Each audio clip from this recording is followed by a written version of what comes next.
এত রাতে মামাতো বোনের খিচুড়ি দাওয়াতে চলে গেলাম মামার বাসায়।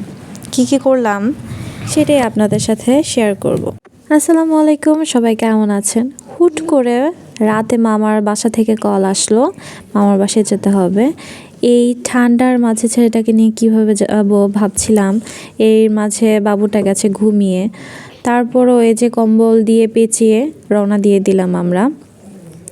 দেখে এত ঠান্ডা বাতাস বাহিরে, খুবই ঠান্ডা, এদিকে র্যাকেট খেলা হচ্ছে। তো আমরা এই যে চলে আসছি মামার বাসায়। ঢুকেই রান্নাঘরে একটু চুকি দিয়ে দেখি মামি কি জানি রান্না করছে, আর এইদিকে সবাই গল্পে একদম ব্যস্ত। দেখি মামি সরিষার ফুলের বড়া বানিয়েছে। আমার জামাইয়ের তো সরিষা ফুলের বড়া খুবই পছন্দ, সাথে একটু ফ্রুটস কেটে দিয়েছে। আর এইদিকে আমার বোন তার খিচুড়ির কথা বলছে।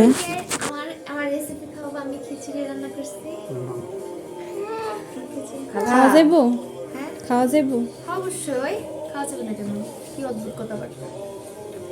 আর এইদিকে তো আমরা সবাই মিলে সরিষা ফুলের বড়া খাচ্ছি। এত মজা হয়েছিল কি বলবো, মচমচা সরিষার ফুলের বড়া। আর অনেক গরম, মাত্র ভাজছে আর আমাদেরকে দিয়ে যাচ্ছিল। আর এদিকে এই যে বড়া নিয়ে আমার ছেলের সাথে এই যে তারা ভাই বোন দুইজন খুবই দুষ্টামি করতেছে। কি করবে না করবে আমার ছেলেরা পাইলে সবাই মিলে।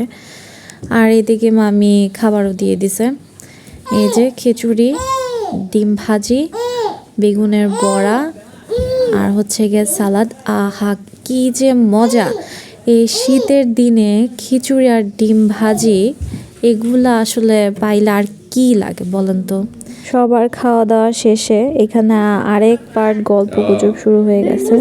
বাসায় আসতে অনেক লেট হয়েছে, 11:30 বেজে গেছিলো।